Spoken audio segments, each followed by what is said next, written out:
Welcome to this very special edition of the KAJ Masterclass Live, the show which ensures that you profit from your time spent here with experts, either through their industry insights, information, or simply learning from them. And today we have Elwin Robinson. He is the founder of Genetic Insights, an easy to use direct to consumer platform that allows people to upload their raw DNA data from any ancestry service and get access to over 50 plus reports. Welcome to the show, Elwin. Thank you for having me.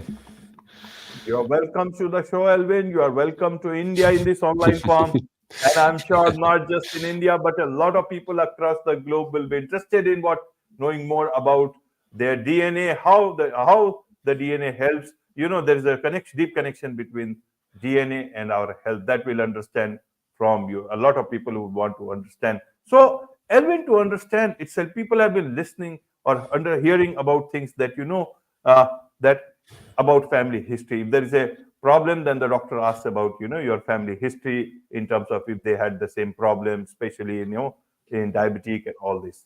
I want to understand better as the founder of Genetic Insights. People know about genetics. People have been hearing about. So, are genetics and DNA the same thing or different thing from a common person's perspective? And how should they understand it in terms of health? Though, as I said, people know about it, but not so deeply. We'll try to understand it from them. It's a great question. Well, genetics is more of a broad category, and DNA is the kind of programming. Since we've got computers, we have that kind of way of understanding it.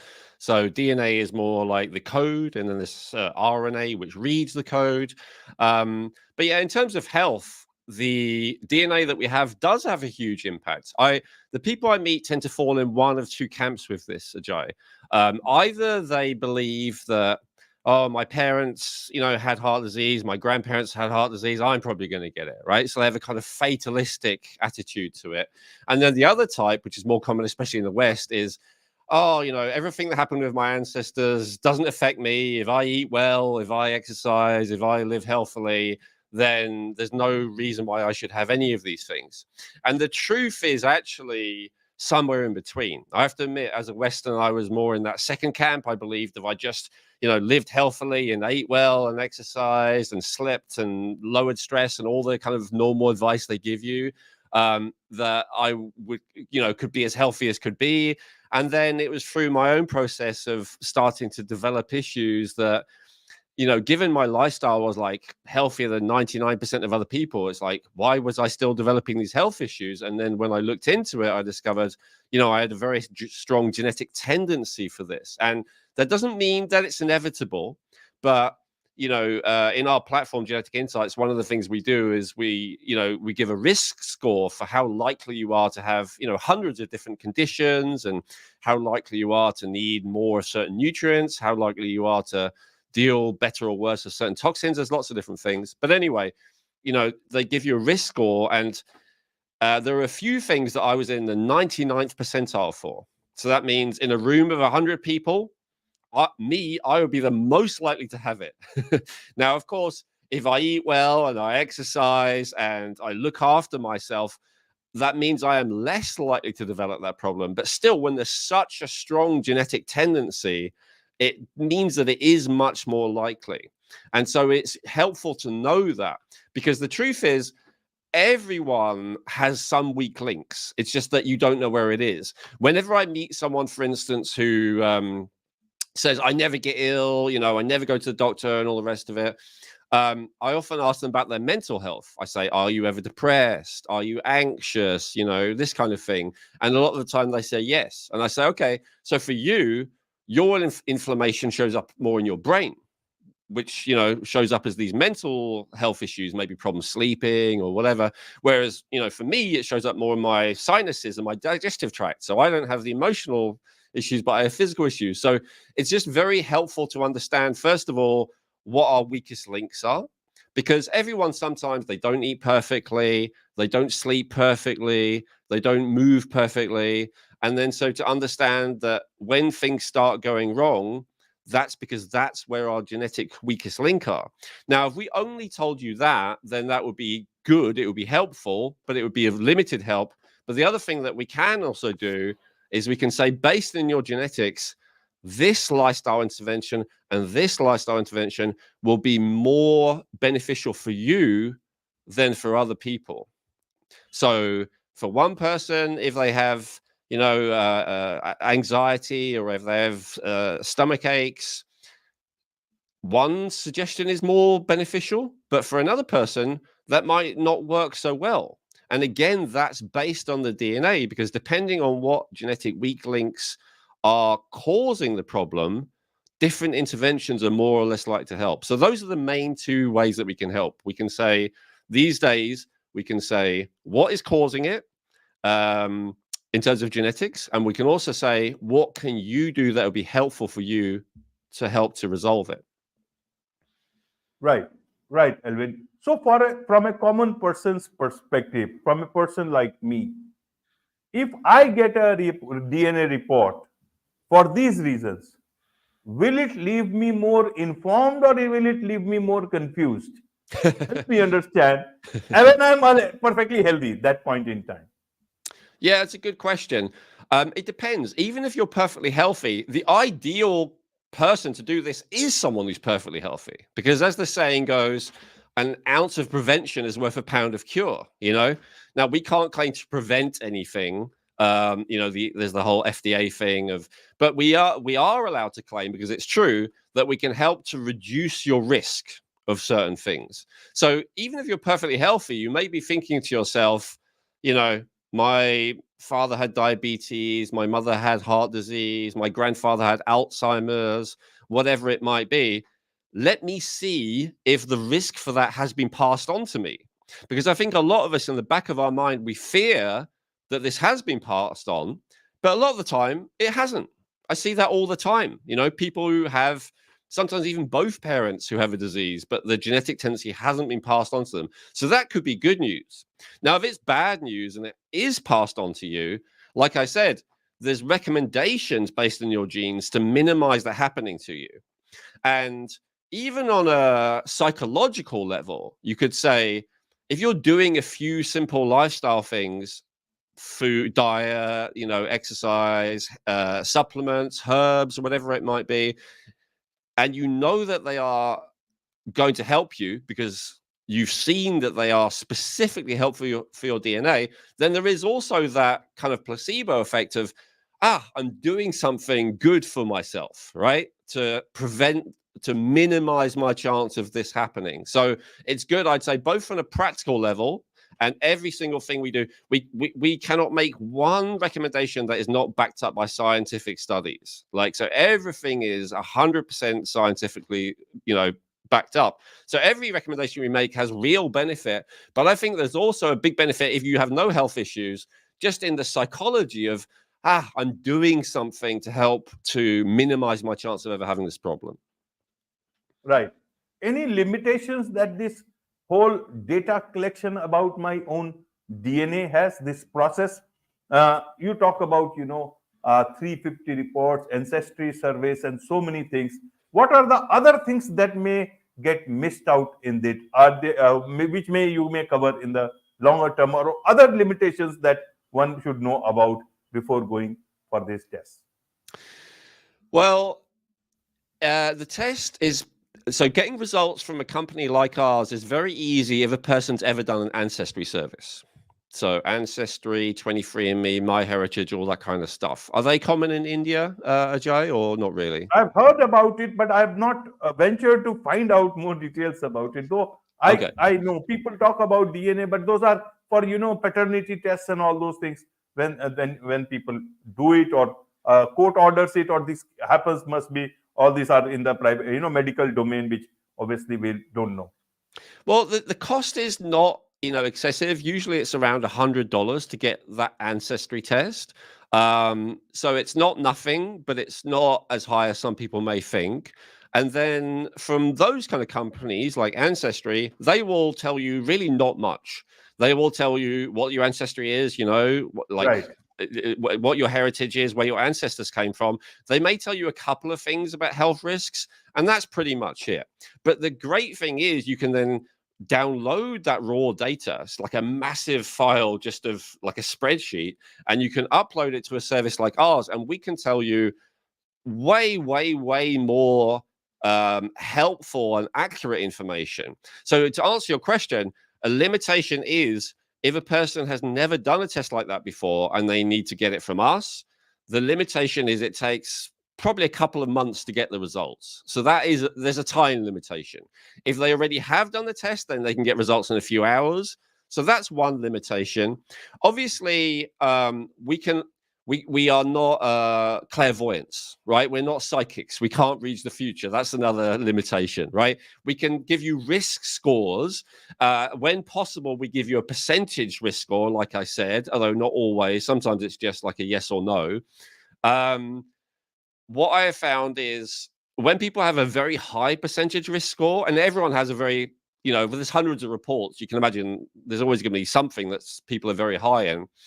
By the time they're in their 30s, 40s, usually they either already have the problem or they have had the problem. The only exception I see to that is I actually do this with a lot of people who are like health gurus, health teachers, and with them often, because some of them are kind of fakes, but the ones who really walk their talk, which I've had the pleasure of dealing with many of them, they really don't have the problems that they should do.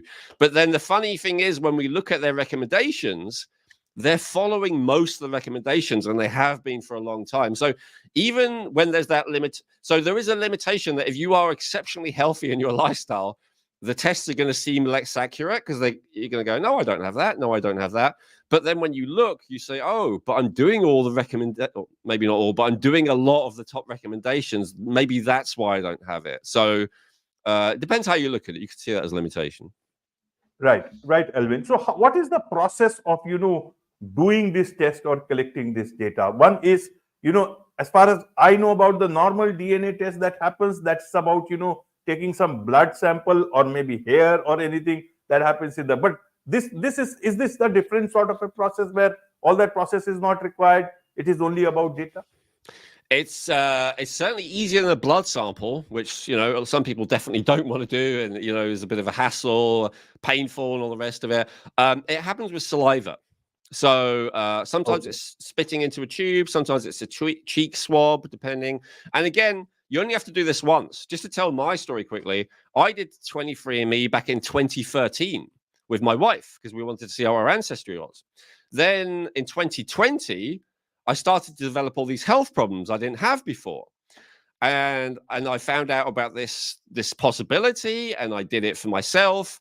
And the interesting thing to me was, so I didn't have to do a test again. I could use my results from 2013 and upload them to this system.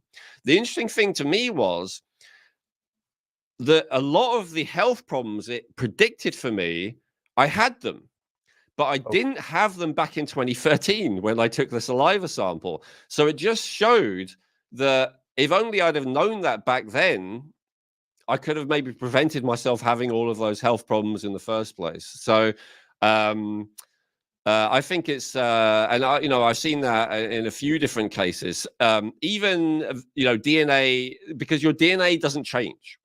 There's something called epigenetics, meaning that your lifestyle does impact your health, and obviously it also impacts your DNA, but it only impacts which DNA is expressed.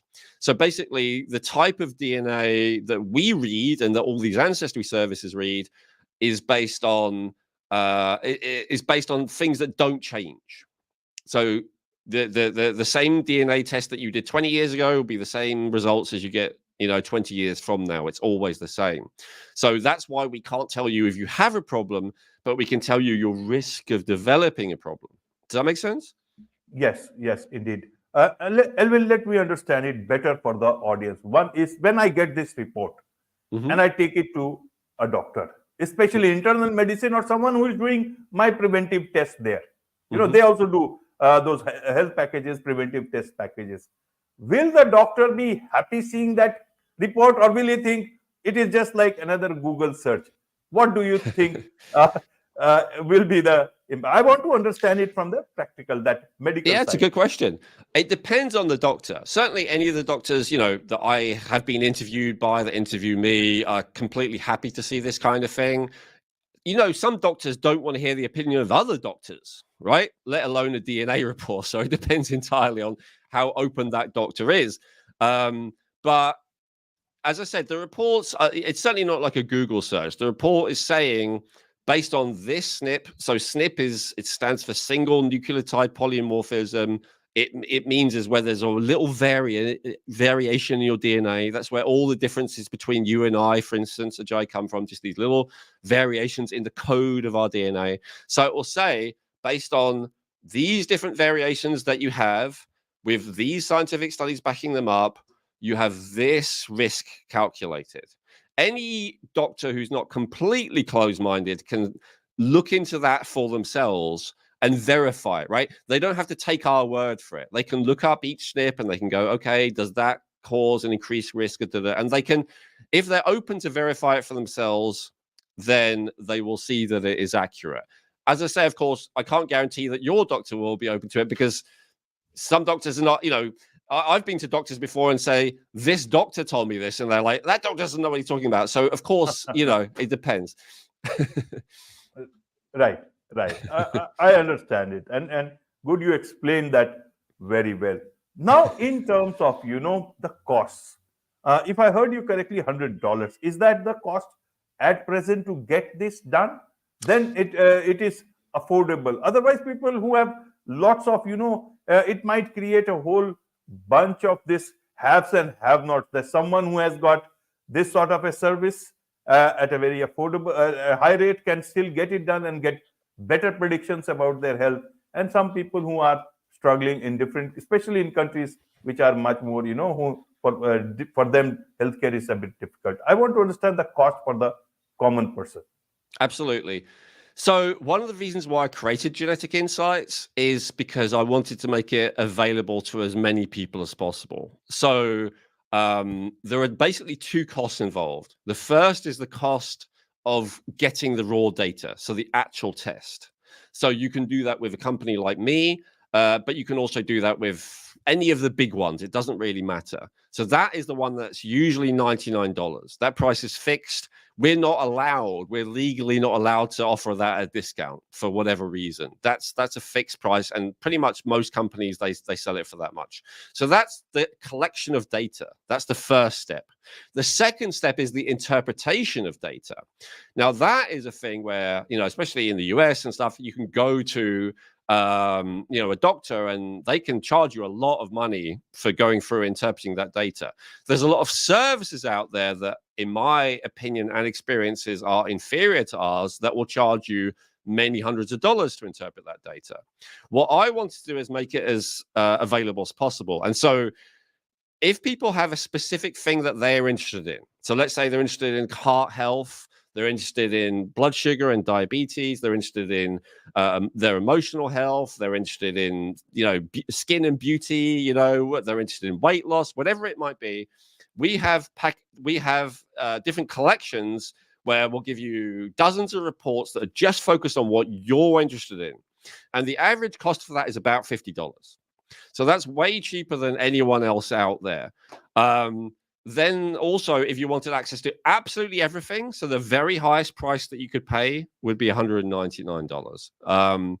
Now, if we compare that, I don't know what the costs are for you over in India, but for us, certainly, I recommend blood tests to people frequently, and saliva tests and urine tests and all the rest of it. The best value for money in terms of getting data on a person is to do genetic testing first. I'm not against blood testing. So, for instance, I'm allowed to tell this story because he's a friend. A business partner of mine came to me and he said, I'm always feeling tired. I can't get out of bed. I think maybe it's low testosterone. And I thought, you know what? I think it's low thyroid, but you know what men are like about seeing a doctor? They really don't want to do it. So I said, let's look at your genetics. That's very cheap. It's much easier. You don't have to go to an office. You don't have to get blood drawn or rest. Anyway, we checked it. And one of his reports said he had a 99th percentile chance of having an underactive thyroid. So when your thyroid's underactive, you're likely to suffer with fatigue and all kinds of other issues, weight gain and all the rest of it.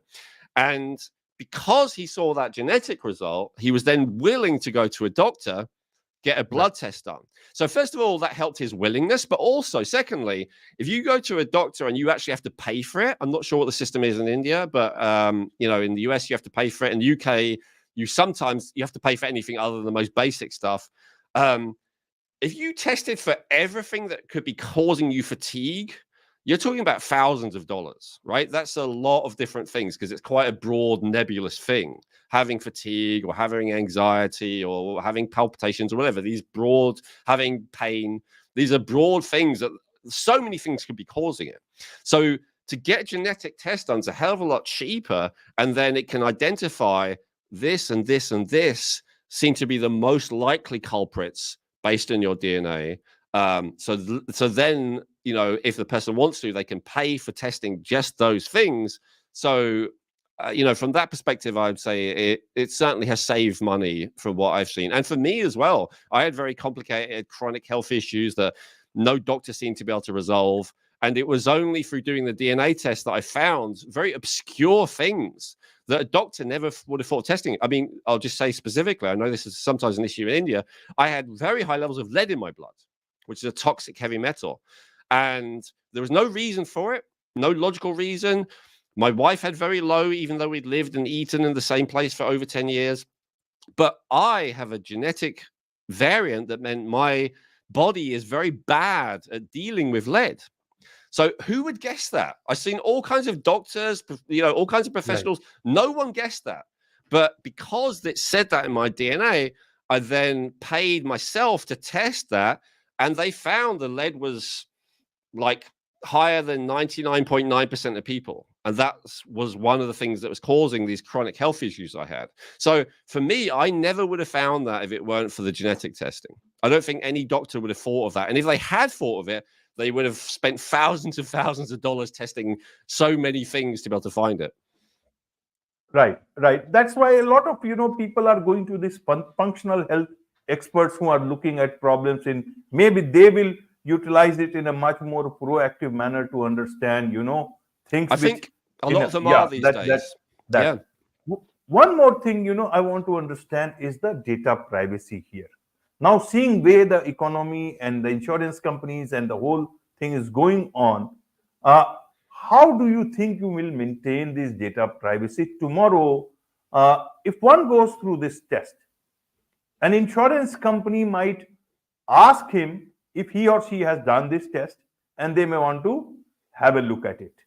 And many a times they may look at it and take it in that the spirit that they want to see it. How do you look at? Secondly, going forward, so many things are integrated nowadays.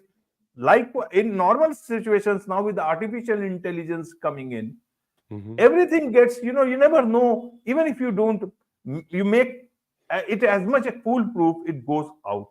Do you think a lot of people will be reluctant to have it just because it will impact other areas of their life? You know, because in future, what will happen? Others will just read that data and try to, you know, either up the insurance premium, or there are so many other aspects that it can be negative for them. What is your understanding on this? Are you liable to clearly, you know, open it to either you can say insurance companies or other companies who may want to get hold of this data?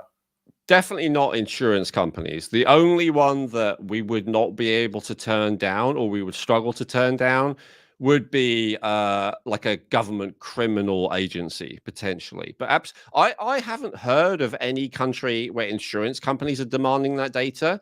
That may happen in time, but you have to remember, anytime you give a blood sample, a urine sample, a stool sample, a saliva sample, they can get your DNA from that anyway if they wanted to. So this is something that, unless you want to completely opt out of society or completely opt out of the medical system, people can get your genetic data if you want. So the question is, more like, what do we do with it, I guess, to keep it safe? So, yeah, I mean, we certainly don't sell it. We don't give anyone else access to it. We would be absolutely ruined if we did.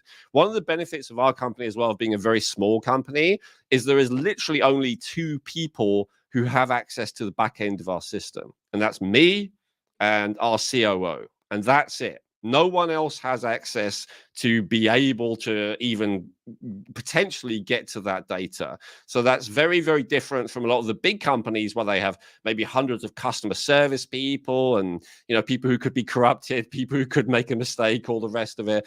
So, I think that's one of the benefits of actually us being a small company, is that, almost no one has access to it. Basically, the only people who have access to it have an ownership stake in the company. And as we've seen recently with 23andMe, if any of that data would get leaked, our company would be ruined. So that would be the worst thing in the world for us. We do everything that we possibly can to prevent that. First of all, for ethical and moral reasons, but second of all, for self-preservation reasons. We would die instantly if that ever came out. So yeah, the worst case scenario, I would say, is if some kind of government agency, threatened to throw us in jail for a very long time or something like that, unless we gave them the information. And they don't have to see if I'm brave enough like Julian Assange or not, But in terms of insurance agencies being able to demand it, absolutely not. No, not just from us, but I don't believe they do that. They should. This is the crazy thing. If insurance agencies were smart, if they weren't actually, to be conspiratorial, if they weren't in league with the pharmaceutical agencies to keep a monopoly going, then they would be asking those kind of questions. But luckily they don't. And I don't see them doing it anytime soon. And as I said, if eventually they want to do it, they'll just demand that we do it. Just like they did recently with the, they'll make, if you want to be able to use the financial system, if you want to have a job and all the rest of it, then you have to submit to it. So, yeah, I don't think companies like ours will really be part of it if they suddenly decide to do a push to, utilize your genetic data. I think that would be mandated from above for everyone, just like they did, a couple of years ago with COVID. Absolutely. Well explained, Elwin. Yes, indeed. Insurance companies do have that option to ask for medical tests, especially, when the but this is not a medical test. Right. Just clarify, this is not a medical test. This is actually the least intrusive thing that you can do. Absolutely. Because this is ancestry data that is then repurposed to give health and wellness interpretations, but that's not in the realm of medical data, so it can't be demanded by an insurance company. Absolutely. Hope it continues to be that way in the times to come, as the new things are unfolding. But this is a nice thing. People can know more about their own thing, and so there is much to learn, and you are spreading a lot of awareness, not only through your company but also through your podcast. Tell us a bit about your Rejuvenate podcast, so that what is it, who do you get there, and what can people learn more about all this. Thank you. Yeah.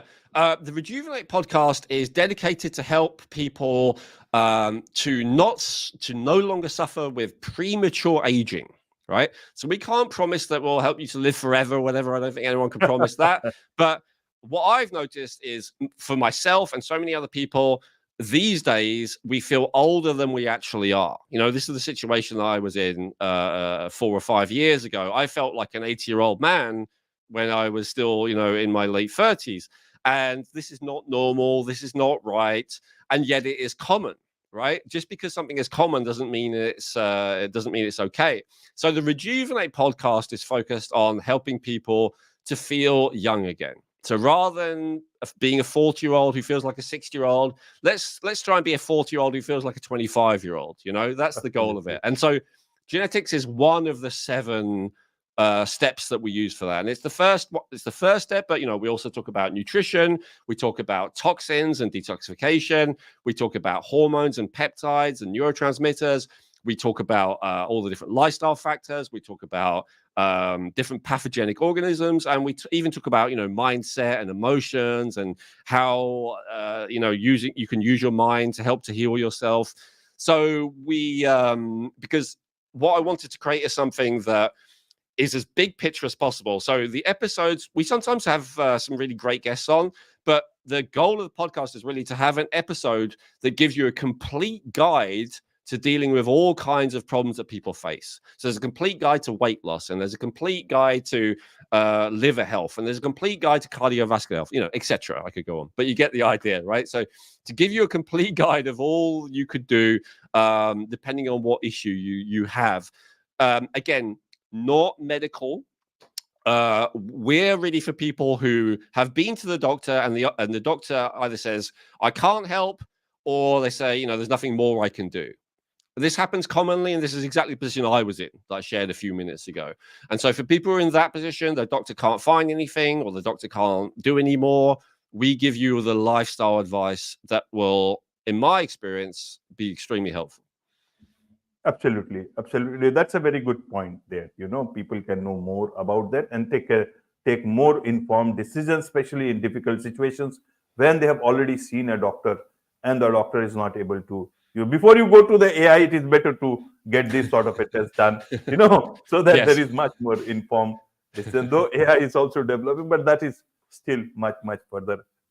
And we also guide people on how to find the right doctor. Be that as it may, there is much to learn from you, not much to understand about these things. So what is the best way for people to connect with you, Elwin?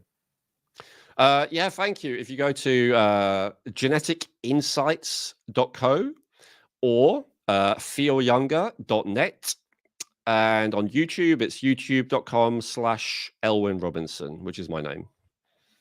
Wonderful. With this, it's a wrap on this very special edition of the KAJ Masterclass Live. Thank you so much indeed for joining us. Thank you, Ajay, and thank you for watching.